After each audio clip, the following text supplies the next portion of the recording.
It's too You're doing it too soon. I couldn't wait. I couldn't wait. Hey, we're back up. Are we back up? It looks like it. Oh my gosh, let me double check here. Okay. Yeah, let's make sure. Verify. Oh yeah, here we are. Cool. We're live. Oh yeah, and there's the audio. Oh, fantastic. Well, that was an adventure. Sometimes our internet. Yeah, that is like... Yeah. I don't know how many times we've had that problem where internet will just decide. Right? We're like in a pretty good area for internet. It makes no sense why internet just suddenly cuts out. I pay for good streaming internet. Mm-hmm. You know, like you don't have any of these issues in any of your other like times that you do like live streaming video. Yeah, so we're back. And we're still working on our Relish Rick for our new mascot. Are we gonna keep up the other video, or are we just gonna delete that one? That other video gives context to what's going on right now. So maybe we keep it. I think we should keep it.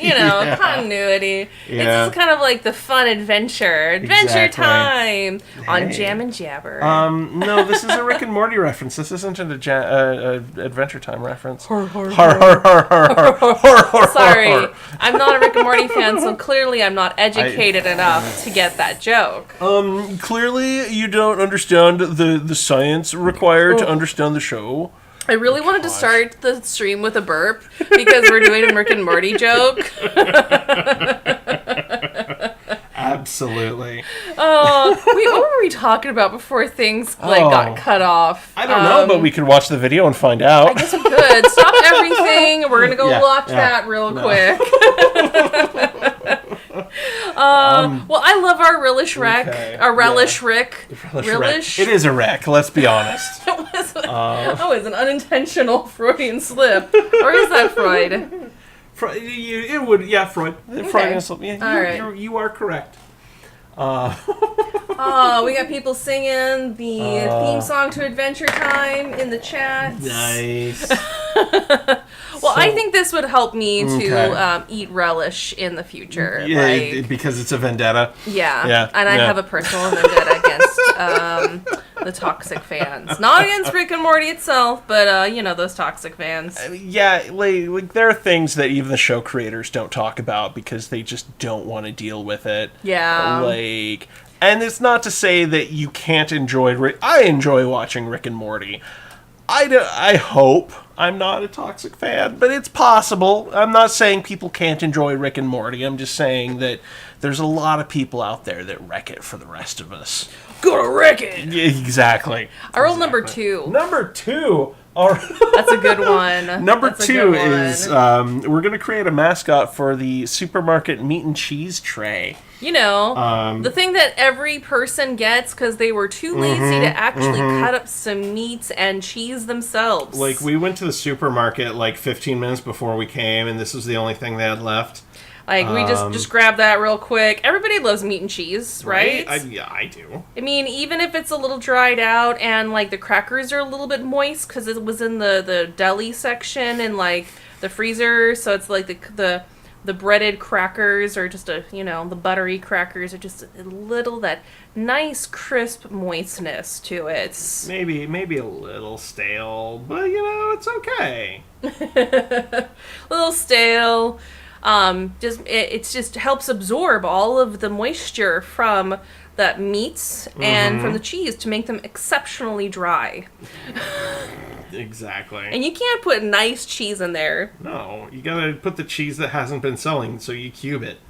It's always interesting, those things, too, because you never know what kind of cheese it is. Like, if you're going to a fancy grocery store, they might say mozzarella or, American, but, Man, the Kroger grocery stores where you're running in real quick that's right by your friend's house on the way to the barbecue. I mean, you're lucky if it's pepper jack, let's be honest. Pepper jack or just yellow. They don't even bother to put it in there. No, you think that might be a pepper jack because you can see a little bit of green, a little bit of red in there. Speckling to it, Yeah. Otherwise, it's kind of lighter orange or a yellow.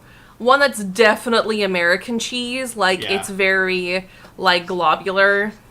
Yeah, oh, absolutely. Yeah. Is this like a little ghost character? I'm thinking kind of like a little bloboid kind of buddy. Oh. Well, I had come up with another suggestion, but I like the blob. I mean, do you remember my other suggestion? I do not. I am spacing out right now. I'm sorry. Maybe we can draw both. Both is good. Let the viewers decide which is their favorite mascot. Because I was thinking, because when you think of weird amalgamations, I always think of historically accurate angels or biblically accurate angels of do not be afraid, and it's just amalgamation of different cheeses and meats. That's right. Maybe it's a salami, maybe it's a sausage. I don't know. It tastes meat-like enough. Dip it in enough cheese sauce that somebody actually took some time to make, and you won't even care. Yeah. But I also like this. This is a good smile. Yeah, your Uncle Bob, who brought the queso dip, he really saved the barbecue, let's be honest. He also ran in 15 minutes before. He was in line behind you, but didn't say anything and just took pictures of you. Because he knew. He knew that queso dip he was bringing was going to be the real winner. Yeah, he saw that you already grabbed the meat and cheese tray and was like, I'm going to save this. He knew you were phoning it in, let's be perfectly honest. You actually grabbed the last one. He was on his way to grab it first. He was just 2 minutes late behind you and saw that you had the last one and well, I have two decisions to make. Chips and salsa or just chips and queso? I mean, who doesn't love queso? Let's be perfectly honest. That's a crowd winner right there. Yeah, exactly. Maybe we could throw in this is part of the amalgamation is the queso too. Yes. Because cheese just pushes everything, just amalgamates it all together, right? Absolutely. Just makes it and forms it into a nice glob. I mean, cheese is a magical substance, let's be perfectly honest. I'm glad you liked my line of meat-like enough, Ashley. Really, what kind of meats are in those meat trays? Isn't it just salami and pepperoni, typically? But pepperoni actually has a little bit more pepper, has a little bit more bite to it. It's just kind of weird sausages that they just kind of threw in. But never enough. They're never enough, for the amount of, just generic crackers. Yeah, oh yeah. And cheese-like substances as well. There's a handful of meat, and then once. Okay, start streaming. Let's see.